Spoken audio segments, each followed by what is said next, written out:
Le Charron et les 4 chevaliers. Texte et musique écrit et joué par Éric Forgeot. Lu par Armen pour audiocité.net. Il était une fois, dans les royaumes de l'Ouest, un charron appelé Sébastien, qui avait 2 filles. Elles étaient toutes deux très belles, douces et distinguées. L'une se prénommait Renelde et la seconde Agétine, en souvenir de ces grandes dames de noble race qui, il y a des siècles de cela, avaient marqué la région par leur présence. Agétine était joviale et expansive, tandis que Renelde, pour sa part, avait un caractère réservé, mais savait faire remarquer sa présence grâce à un esprit singulier, vif et attachant.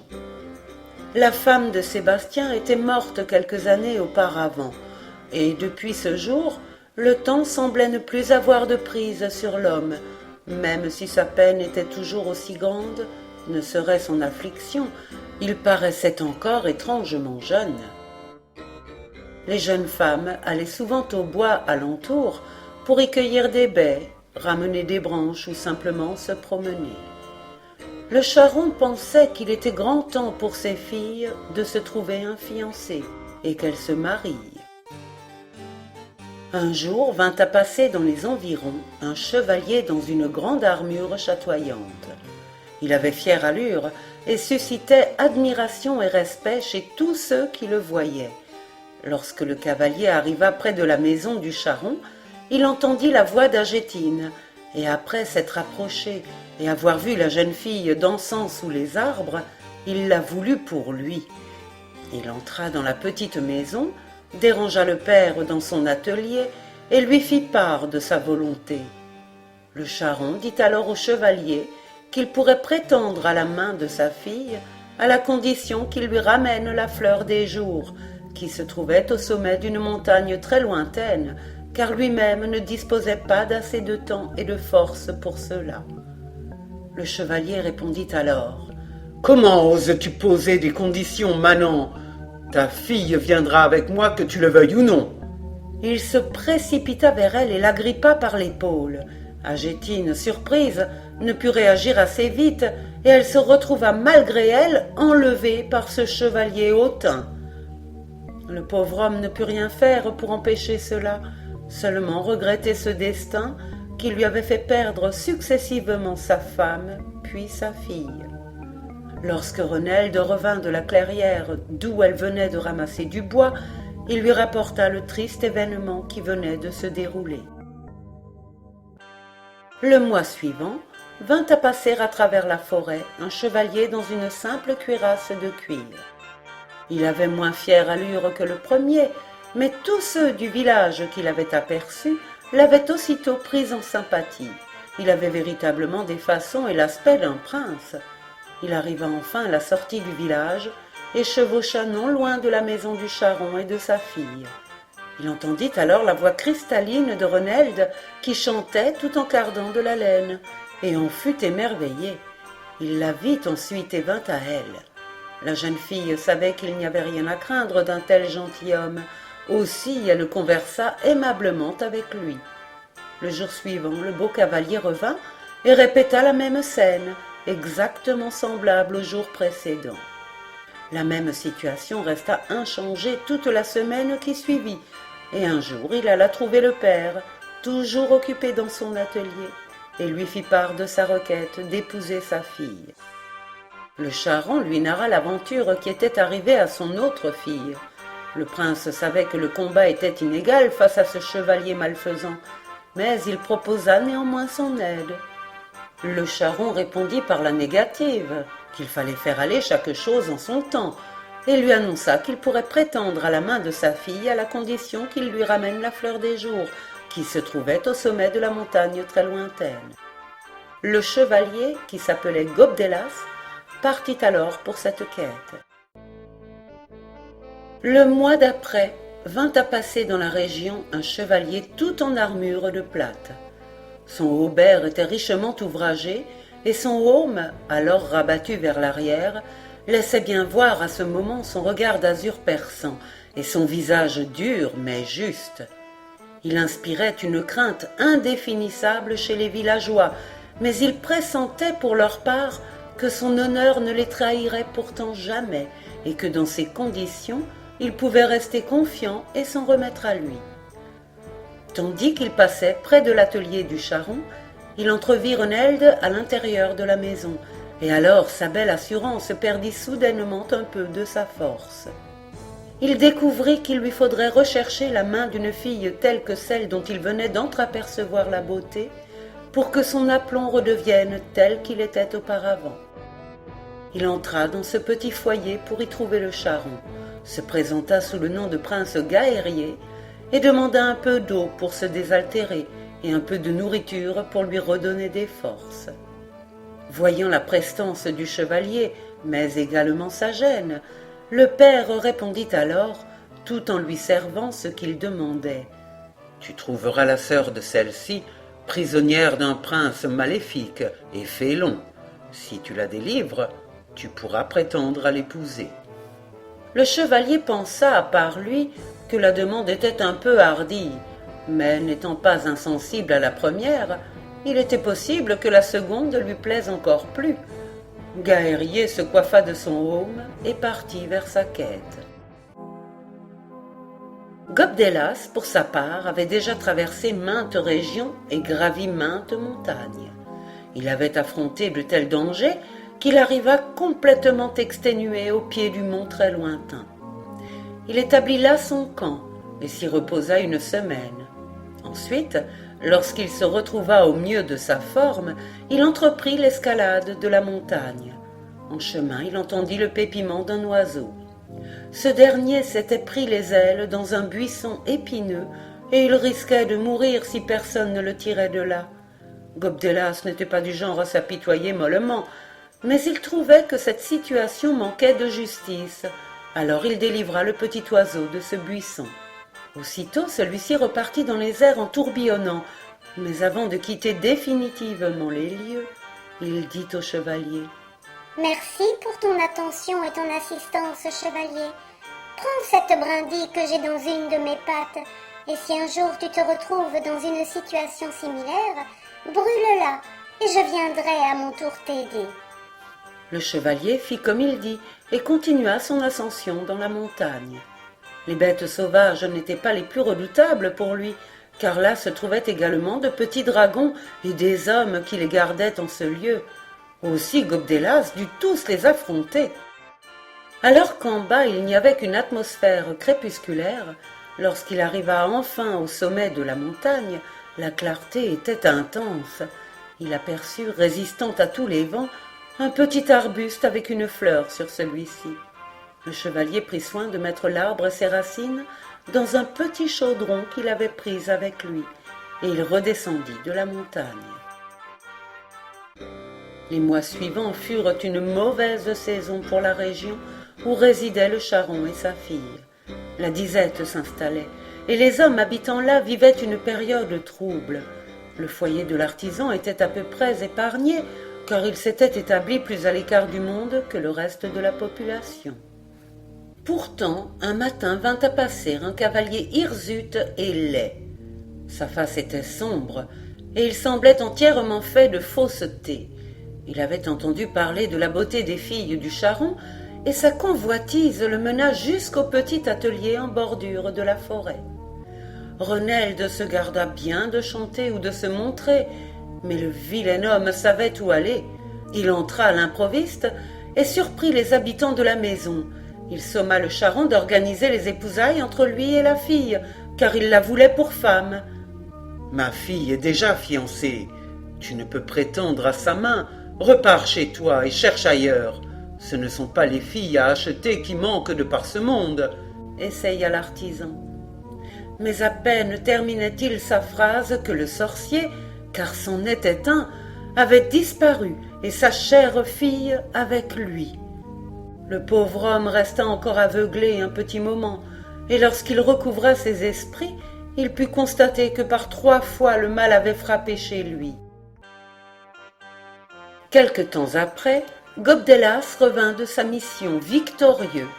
Sa joie fut de courte durée lorsqu'il apprit la disparition de sa bien-aimée.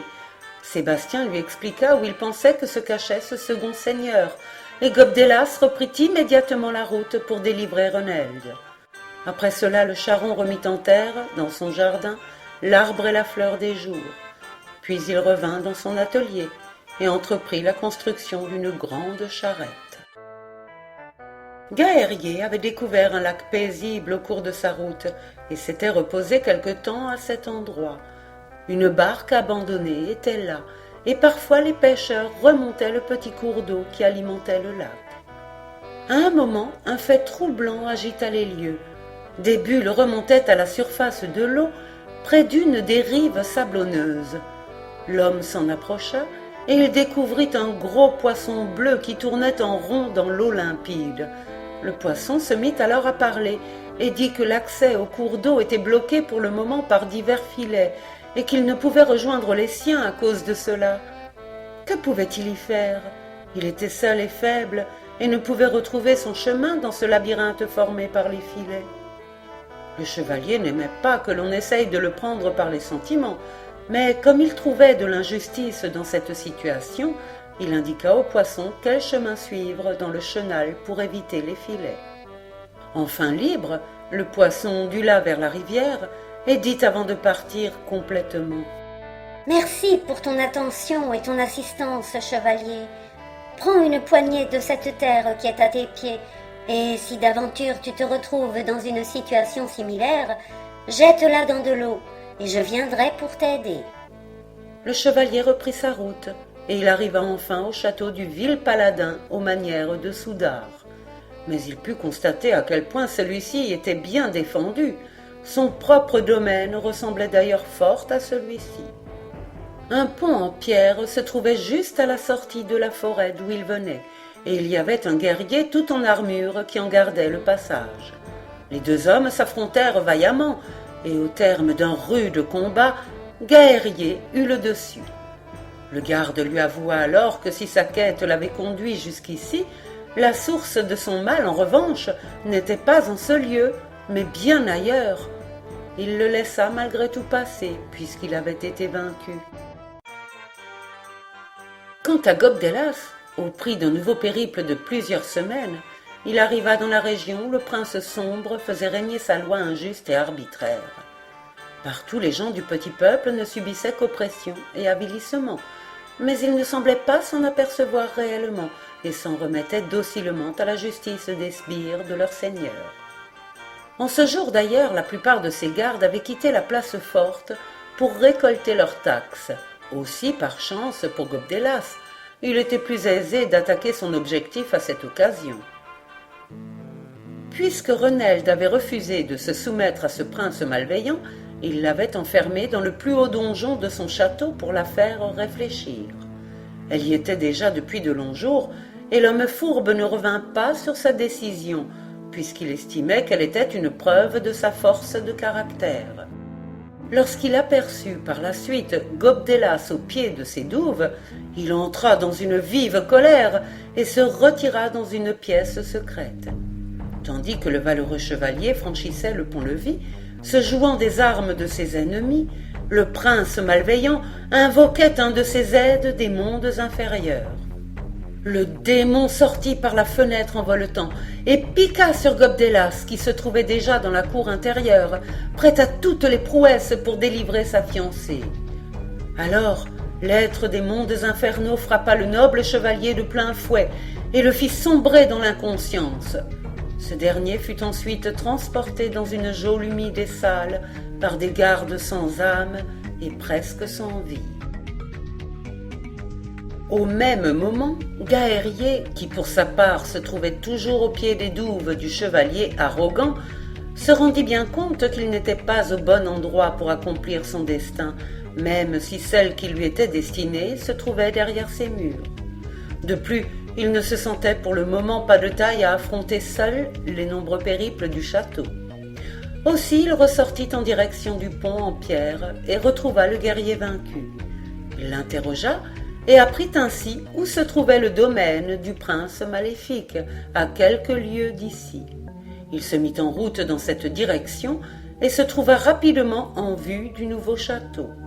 À son arrivée, le démon était toujours sur place. Il ouvrit les hostilités avec grand acharnement. Aussi Gaërier usa-t-il de sa force la plus brutale et la plus directe contre ce monstre. Après un long et douloureux affrontement, il le fit retourner sur son plan d'origine, dans les enfers les plus malsains. Depuis sa tour, le sorcier essaya alors de contrôler directement la volonté de son adversaire par divers artifices, mais aucun ne réussit, l'esprit pur intransigeant du chevalier Gaërier ne pouvant être affecté par ce type de sortilège. De son côté, Gobdelas retrouva ses esprits, le démon détruit et le sorcier occupé ailleurs, et il fit tout son possible pour recouvrer de même sa liberté. Forcer la porte de sa prison ne fut pas trop difficile pour lui, en dépit de son dos blessé, et il atteignit rapidement le donjon où s'était réfugié le sorcier, après avoir récupéré une arme dans une des salles vides. Mais il ne savait où aller ensuite, l'endroit étant tortueux et gigantesque. Il sortit la brindille de sa poche et l'enflamma. Par une des meurtrières, un oiseau arriva qui lui indiqua une direction à suivre. Il l'emprunta et il trouva au prix d'une course éprouvante dans les divers escaliers un couloir qui enfin ne bifurquait plus et qui menait dans une des parties les plus reculées de la tour. Tout au fond, il y avait une porte solidement fermée, et il sut que c'était là que se trouvait emprisonné Reneld. L'oiseau ne venait-il pas de s'y engouffrer? Prenant presque l'habitude d'une telle action, il détruisit la serrure de la porte et se précipita vers sa bien-aimée qui était sauve. Ils redescendirent ensuite les escaliers vers la chambre du nécromant. De son côté, Gaërier ne pouvait pas encore entrer dans le Saint des Saints. Il était toujours retenu dans la cour du château par le sorcier et les différents golems que ce dernier envoyait contre lui, monstres animés par la force de sa volonté et la plus sournoise magie noire, créant des créatures de pierre, de terre, de chair morte. Tandis que le sorcier usait son énergie pour empêcher le chevalier dans la cour de se rapprocher, Gobdelas fit irruption dans sa retraite. Le combat fut de courte durée, et le sorcier fut précipité en bas de sa tour, ceci achevant sa destitution. C'est ainsi que les deux nobles chevaliers firent connaissance, et apprirent quel était leur destin. Ils n'avaient pas à combattre ensemble, mais pour cette cause, ils avaient à unir leurs forces. Ils retournèrent vers le château du chevalier Hautain, et se sentirent mieux aguerris pour affronter ses fortifications, malgré la nuit tombante. Pourtant, une influence maléfique qui avait pénétré la région des années auparavant venait de disparaître. Aussi la tâche semblait plus légère. Mais avant cela, ils avaient à passer les douves qui semblaient profondes et infranchissables. Les traverser à la nage, c'était la mort assurée. Gaërier sortit alors la poignée de terre qu'il avait prise près du lac et la lança dans les douves. À ce moment, un petit poisson brun apparut et provoqua des remous à la surface de l'eau. Les deux chevaliers et Reneld le suivirent et furent conduits sur un des côtés du château. Le poisson s'arrêta alors et tourna sur lui-même en faisant encore plus de remous. Ils comprirent qu'ils devaient encore le suivre et ils constatèrent qu'ils avaient pied à cet endroit pour ensuite ne plus la voir. Le poisson nagea encore un peu plus loin pour leur indiquer un nouveau passage à gué. Ils arrivèrent ainsi discrètement de l'autre côté des douves, près d'une ouverture qui leur permit d'entrer derrière les fortifications. Pour sa sécurité, Reneld resta près de l'entrée, bien à l'abri. Ils étaient maintenant dans la place forte. Il leur fallait trouver l'endroit où était tenue prisonnière la seconde sœur. Ils arrivèrent dans les cuisines désertes à cette heure avancée. Ils pensaient tout d'abord utiliser un monte-charge pour accéder au niveau supérieur, mais la lourde armure de Gaërier ne pouvait passer à cet endroit.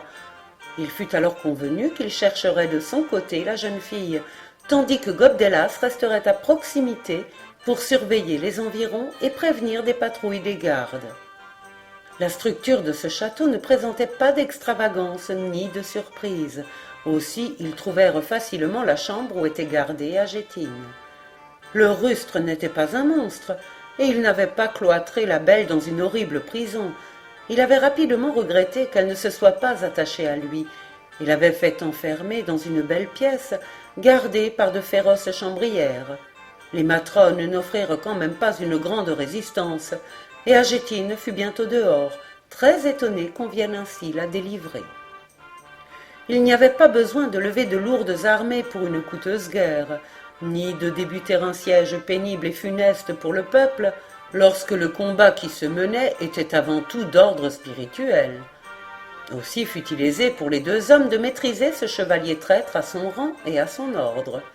Privé de ce qui soutenait son moral d'alors, il fut prompt à regretter ses actes.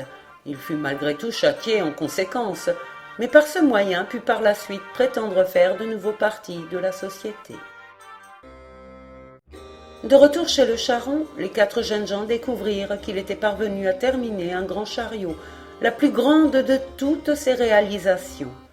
Mais le vieil homme, vieux d'âge et dorénavant d'apparence, était couché sans vie dans cette charrette, et au pied de celle-ci se trouvait plantée la fleur des jours, resplendissante et magnifique. Il avait enfin trouvé la paix.